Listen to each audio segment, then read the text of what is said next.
Okay guys, Omoda C9 PHEV jom kita tengok.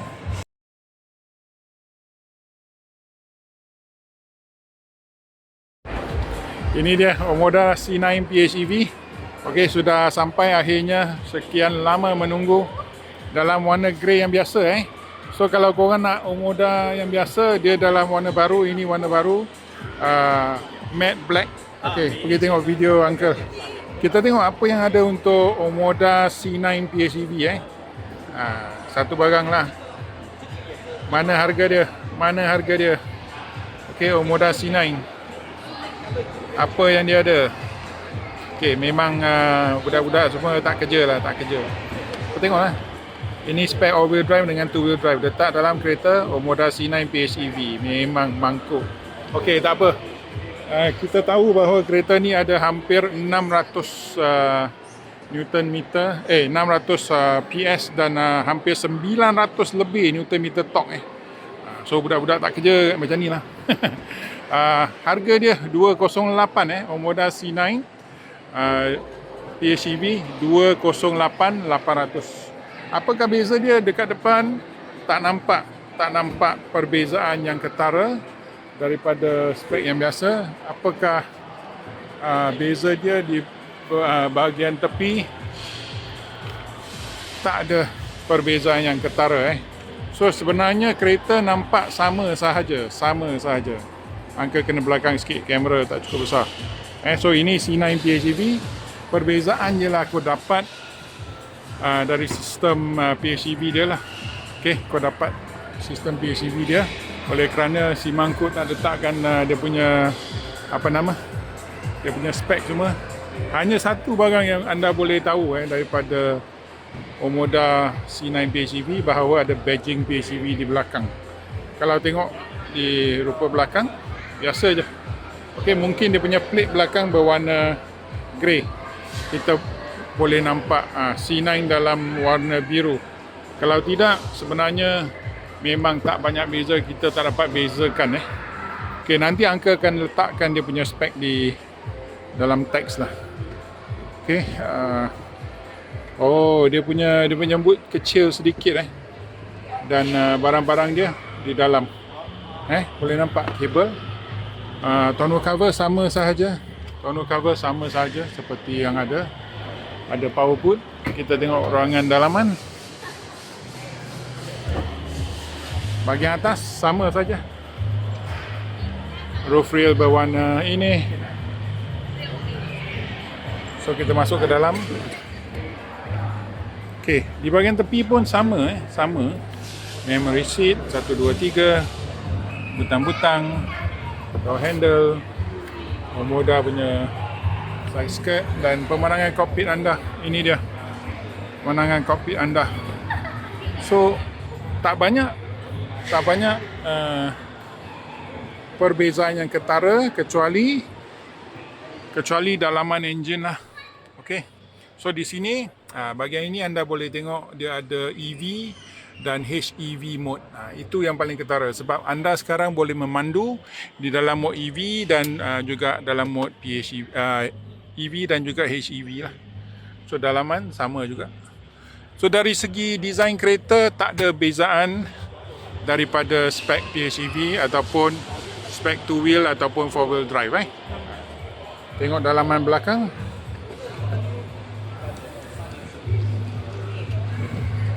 Di belakang pun sama je. Angka tengok sama ada yang ini mode boleh tak? Tak boleh juga. Hanya recline sahaja. So samalah. Sama. Pemandangan dalaman.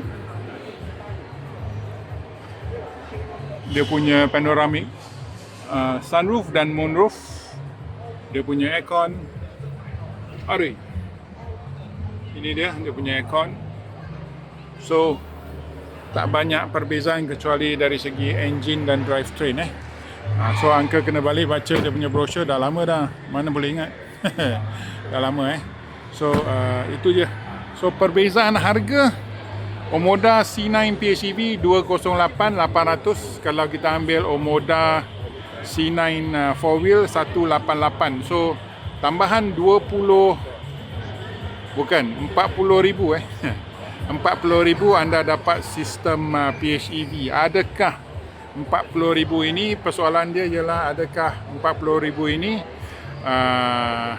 besar untuk anda? Kalau tak besar, anda masukkan dalam kereta anda dapat 900 horsepower tapi dia bukan 900 full power yang anda boleh gunakan, tapi berpotensi hingga ke 900 Newton meter torque dan 600 lebih horsepower. So adakah anda memerlukan begitu banyak power? Kereta itu sebenarnya sudah cukup. Kereta itu 257 PS, 400 Newton meter torque untuk yang spek yang biasa, 2 wheel ataupun 4 wheel. So persoalan dia adalah adakah anda memang begitu ekstrim lah, anda memerlukan sebuah kereta yang mempunyai 900 Newton meter torque, tapi pada harga 208,000, katakan anda beli Mazda CX-60, 200,000 tambah 8,000, anda dapat kereta ini 900 Newton meter torque. Baik beli kereta ni, betul tak? Kau beli Mazda CX-60, anda powered boy. Kau nak bawa family lah ini, kalau anda betul-betul nak bawa family. So itu saja komen Uncle. Nanti Uncle baca spek kat rumah dan Uncle akan tambah sambung pada video ini. So jumpa lagi, bagi tahu Uncle mana satu kereta yang anda akan beli dan pilih.